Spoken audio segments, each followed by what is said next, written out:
एक दार्शनिक प्रश्न है कि हमारा मन और हमारा शरीर दो अलग चीज़ हैं कि एक ही चीज़ है। वास्तव में मन और शरीर एक ही चीज़ के दो सिरे हैं।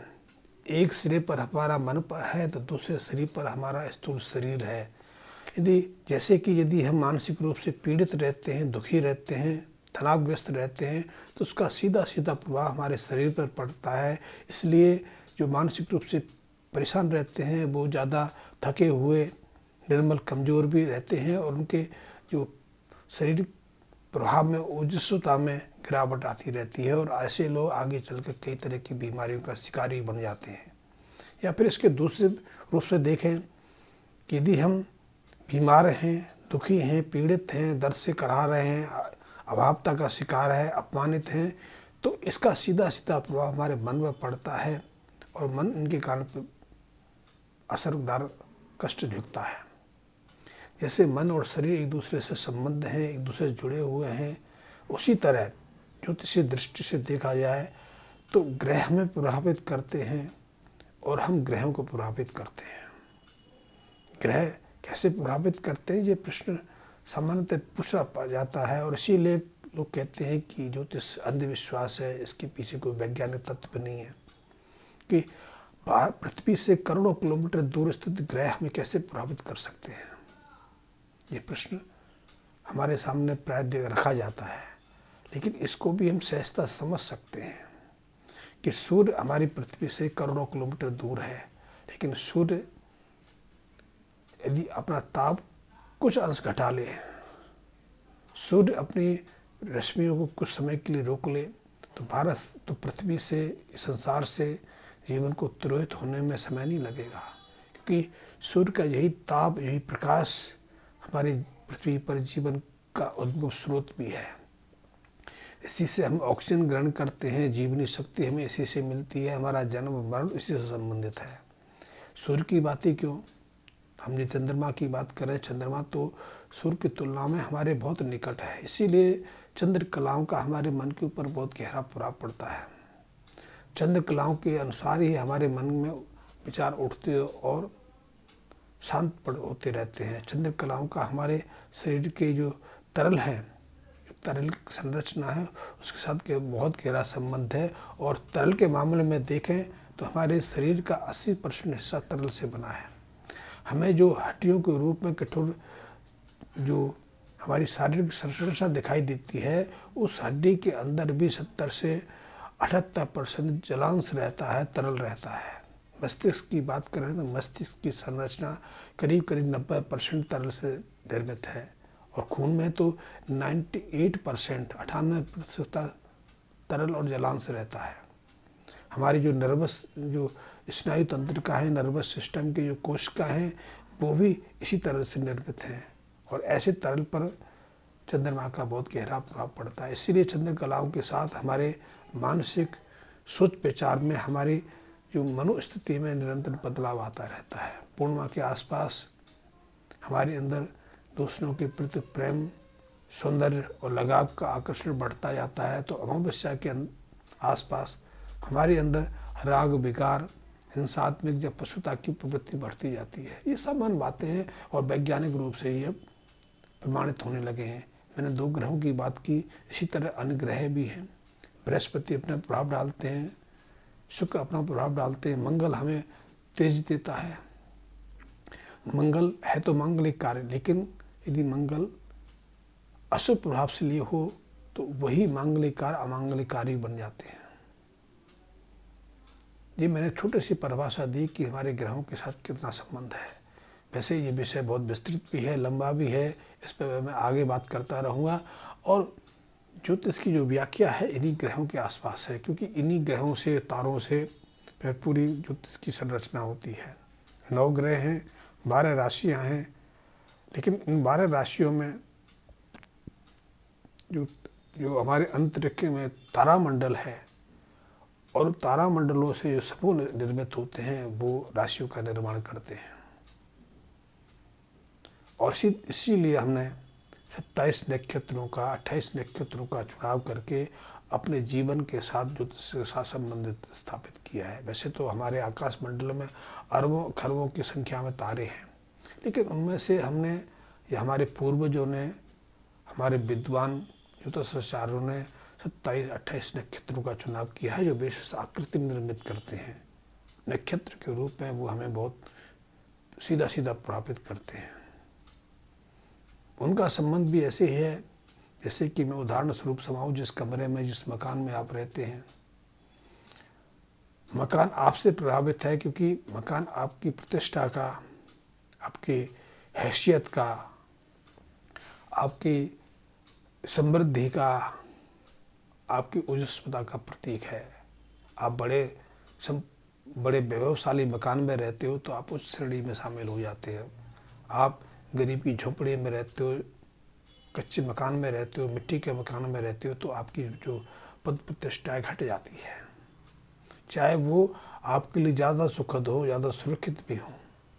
लेकिन महल, बड़े बड़े मकान आपको समृद्धि और प्रतिष्ठा प्रदान करते हैं, लेकिन वो मकान ही आपको समृद्धि प्रतिष्ठा प्रदान नहीं करते, आपकी विद्वानता भी उस मकान को चेतना देती है। मकान की जो संरचना आपको प्रतिष्ठा और एक शिष्टता प्रदान करती है, लेकिन यदि आप उसमें उपस्थित नहीं हैं, आप यानी कि आपका परिवार, आप यानी कि वहाँ जीवांत जो संरचना वहाँ नहीं है, तो मकान भी धीरे धीरे प्राणहीन होता चला जाता है। आपने कई बार अनुभव किया होगा कि यदि परिवार मकान को खाली करके कहीं और चले जाएं, तो उसी दिन से मकान की जो ओजस्वता घटती जाती है, उसका सोनापन उसको निर्जीव करता जाता है, उसकी उम्र घटने लगती है, उसमें बीरापन व्याप्त होने लगता है, उसमें जाले लगने लगते हैं, पर धीरे धीरे उसमें क्षण की शुरुआत हो जाती है। संभवतः हमें वो दिखाई ना देता हो, लेकिन यदि उसी मकान को कुछ सालों के बाद देखेंगे तो वो हमें खंडर में तब्दील परिवर्तित होता दिखाई देता है। इससे हम कह सकते हैं कि हम मकान को प्रभावित करते हैं, मकान हमें प्रभावित करता है। मैं एक और उदाहरण दूं। आज जैसे कि वृक्षारोपण, जंगल लगाने का कार्यक्रम पूरी दुनिया में चलते हैं, जंगल कभी लगाए नहीं जाते। जंगल प्राकृतिक संरचना है, और यदि मनुष्य का वहाँ आगमन रुक जाए, किसी भी स्थान पर मनुष्य ना जाए, तो वहाँ जंगल स्वतः आबाद हो जाते हैं, स्वयं डेवलप हो जाते हैं। आपने देखा होगा, यदि आपके पास कोई ज़मीन है और आपने उस ज़मीन में जाना आना छोड़ दिया, तो 6 महीने में वो ज़मीन का हिस्सा जंगल का रूप लेने लगता है।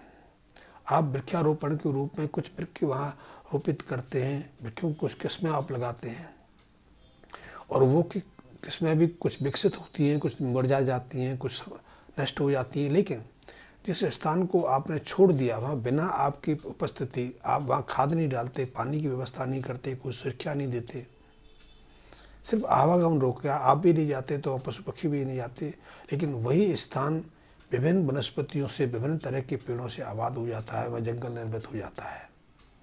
ज्योतिष के सिद्धांत भी ऐसे हैं। मैंने ज्योतिष की छोटी सी व्याख्या की। ग्रह हमें प्रभावित करते हैं, ग्रहों की उपस्थिति से, निर्बलता से, सबलता से, ग्रहों के परस्पर सहयोग से, प्रभाव से हमारे जीवन में बहुत कुछ निर्धारित होता है। इसी तरह हम जो ग्रहों से संबंधित उपाय करते हैं, उनका भी हमारे जीवन पर बहुत गहरा प्रभाव पड़ता है। और इस उपाय पक्ष पर इस जो हम फल कथन के बाद जो हम ग्रहों के प्रभाव को बदलने की जो प्रक्रिया का अपनाते हैं, उसको लेकर तो बहुत विरोधाभास है। बहुत सारे ज्योतिष में विश्वास करते हैं, ज्योतिष के फल कथन को देखते हैं, ज्योतिष की गणनाओं को भरोसा रखते हैं, उसमें अध्ययन वर्णन करते हैं, लेकिन उपाय पक्ष है उस पर ज़्यादा भरोसा नहीं करते। शायद प्राचीन ज्योतिष या परंपरागत ज्योतिष में इसको लेके कोई विरोधाभास हो, लेकिन मैं आपसे कहूँ कि लाल किताब एक ऐसा ज्योतिष का नया रूप है। नया तो नहीं कहूँगा, लेकिन हम उससे अभी हाल में परिचित हुए हैं। लाल किताब का प्रथम प्राकट्य 1950-53 के आसपास हुआ। उससे पहले तो बहुत विकट स्थितियाँ थीं, और वो प्राकट्य पंजाब में, आज का पंजाब कहें या 47 से पहले का पंजाब कहें, 47 से पहले पाकिस्तान भी पंजाब के अंतर्गत आता था और लाहौर उसका केंद्र स्थल था। तो लाहौर से लाल किताब का उदय हुआ, चाहे उसमें मुख्य भूमिका जालंधर या फिरोजपुर के कुछ लोगों ने निभाई, लेकिन ये कोई नवीन विषय नहीं है, ये एक संकलन है और इसमें विविध आयाम छिपे हैं और वो बहुत महत्वपूर्ण है। उसके जो उपाय हैं और उपायों की संख्या बहुत ज़्यादा है। इसलिए पंजाब में एक प्रचलन भी है कि 9 बार और 100 उपाय। हर ग्रह के को शुभ बनाने के लिए, प्रबल बनाने के लिए या अपने मनोनुकूल स्थान पर स्थापित करने के लिए लाल किताब में कई उपायों का, और उपाय किसी विशेष सामग्री से या कर्मकांड से संपन्न नहीं किए जाते। लाल किताब में कभी ये नहीं कहा कि आप यज्ञ कराओ, अनुष्ठान कराओ, पूजा कराओ, आप विद्वानों की मदद लो।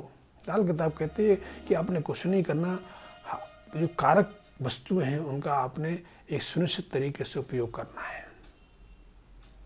जैसे कि आप मानसिक रूप से पीड़ित हैं तो आपने कुछ नहीं करना, अपने सिराने रात्रि को दूध रखना है या जल रखना है और प्रातः काल उसको उस जड़ कुंडली के अनुसार या तो किसी कांटेदार वृक्ष की जड़ में अर्पित करना है, पीपल में चढ़ाना है या किसी जल स्रोत में छोड़ना है, या आपको घर के जो मुख्य चौखट है उसके दोनों किनारों पे गिराना है। ये साधारण उपाय, और उससे आपकी मनोस्थिति में बहुत तेजी से बदलाव आता है। आप चिंतित रहते हैं, परेशान रहते हैं, मानसिक तनाव से रहते हैं, आप हाई ब्लड प्रेशर के पीड़ित रहते हैं, नींद नहीं आती है, तो छोटे से उपाय से आपको शांति मिल जाती है। इसी तरह जिनकी जन्म कुंडली में मंगल नीच हैं, अशुभ हैं, कमज़ोर हैं, मंगल पूरा प्रभाव नहीं दे रहे हैं, आपके अंदर जोश तो आता है लेकिन वो जोश लड़ाई झगड़े के लिए, किसी की मार धाड़ के लिए, किसी की हत्या के लिए, किसी के बलात्कार के लिए आपको प्रेरित करता है। क्योंकि यही जोश तो आपको जीवन में आगे बढ़ने के लिए भी प्रेरित कर सकता है, लेकिन आप उस जोश का सही रूप से प्रयोग नहीं कर पाते, उसका किसी और रूप में प्रयोग कर पाते हैं। तो ऐसे में कहा गया है कि लाल किताब संबंधी ऐसे उपाय के लिए केतु की शांति करनी चाहिए, और इसके लिए मीठी रोटियां, बिना तवे की मीठी रोटियां बना के उनको कौओं को, कुत्तों को खिलाना चाहिए। और आप उसे देखते हो कि कई तरह की जो विसंगतियाँ आपके जीवन में हैं, कई तरह की जो परेशानियाँ आपके जीवन में आती रहती हैं, धन नहीं रुकता, जोश नहीं आता, आलस भरा रहता है, लड़ाई झगड़े को मन करता है, या घर की संतानें आपका सहयोग नहीं करती, या आपके यहाँ संतान का अभाव है, या फिर लड़ाई झगड़े होते रहते हैं, भाइयों में विद्वेष बना रहता है, दोष बना रहता है, लड़ाई झगड़ा, तो ऐसे में इस साधारण से प्रयोग से आपको बहुत शांति मिलती है। ऐसे बहुत सारे प्रयोग हैं, बहुत सारे प्रयोगों की संख्या है, इनके बारे में बताऊंगा, लेकिन मैंने आपको एक छोटा सा उदाहरण दिया कि लाल किताब आज के समय में सबसे वैज्ञानिक ज्योतिष की प्रक्रिया है।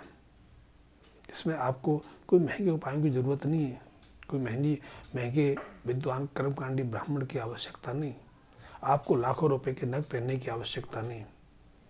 लाल किताब में नगों का उल्लेख आता है, नगों का प्रयोग कराया जाता है, लेकिन वो महंगे नहीं, साधारण में, और उन साधारण नगों से, साधारण धातुओं से, साधारण वस्तुओं से चमत्कार घटित हो जाते हैं। कई बार तो ऐसे चमत्कार देखे गए हैं कि हमें स्वयं भरोसा नहीं होता। मैंने कई ऐसे प्रयोग कराए हैं कि एक पति पत्नी के मध्य 15 साल से झगड़ा था, कलह था, एक दूसरे का मुंह नहीं देखते थे।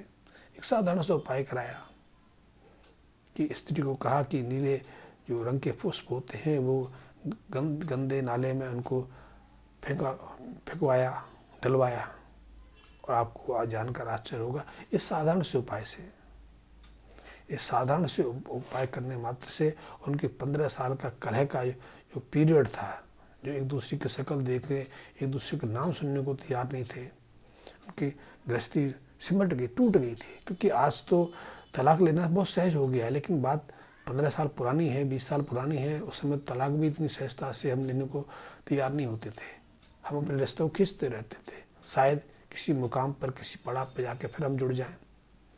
इन साधारण उपायों से उनका 15 साल का बोझ, 15 साल की जो कलह कलेश की जो स्थिति थी वो सुधर गई। ऐसे सैकड़ों प्रयोग होते हैं। लाल किताब के ये प्रयोग बहुत चमत्कार करते हैं।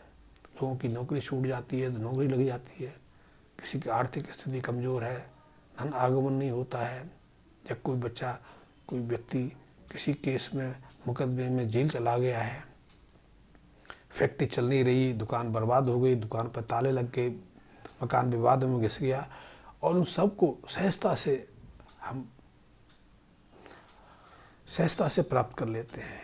इन परेशानियों से सहजता से मुक्ति मिल जाती। तो लाल किताब बहुत वैज्ञानिक है, बहुत अद्भुत है, बहुत चमत्कारी भी है। तो इसकी वैज्ञानिकता है। मैं कोशिश करूंगा इस श्रृंखला को आगे बढ़ाते हुए आपके साथ उन बातों की चर्चा करूं, उन वैज्ञानिक तत्वों की बात करूं जो मैंने अपने अनुभव में जाने हैं। मैंने लाल किताब का अध्ययन पिछले 15-18 साल से बहुत गहनता से किया है। वैसे मेरी जो बैकग्राउंड है वो आधुनिक चिकित्सा विज्ञान से, आधुनिक शिक्षा से है, लेकिन मेरी रुचि रही या मेरे कर्म रहे या मेरे भाग्य में लिखा था कि मुझे बचपन से कभी ज्योतिष में रुचि नहीं थी। मेरे दादाजी ज्योतिष के बड़े विद्वान थे, उनका बड़ा नाम था, और हमें ज्योतिष से नफरत थी। मेरे घर में बहुत सारे ग्रंथ होते थे और हमने बांट दिए, क्योंकि हमें इच्छा नहीं थी। हम तो मेडिकल साइंस में, हम आधुनिक एजुकेशन में भरोसा करते थे, लेकिन रुचि नहीं हुई। एक बार रुचि हुई तो वो रुचि कभी हमसे मिटी नहीं। तो वो वैज्ञानिक जो बातें हैं मैं आपसे करना चाहूँगा, और जो इसके जो वैज्ञानिक तत्व हैं मैं आपके साथ साझा करना चाहूँगा। और इसीलिए यदि आप इस विषय में रुचि रखते हैं, इस विषय में कुछ जानकारी लेना चाहते हैं, या अपने जीवन की किसी समस्या से निराकरण करना चाहते हैं, तो मेरे चैनल से जुड़े रहें। अभी तक यदि आपने मेरे चैनल को सब्सक्राइब नहीं किया है तो सब्सक्राइब कर लें, और उसके साथ मेरे बेल आइकन को प्रेस कर लें, ताकि मेरा हर वीडियो आप तक पहुंच सके, आप मेरे किसी वीडियो से वंचित ना हो। और हाँ, यदि आपके सर्कल में, आपके निकट में कोई और व्यक्ति है जो इस विषय में रुचि रखता है या जीवन की पीड़ाओं से त्रस्त है और कोई मार्ग खोजना चाहता है, तो उस तक भी मेरा वीडियो शेयर कर दें, ताकि उसको भी कुछ हम सहयोग कर सकें। धन्यवाद मित्रों।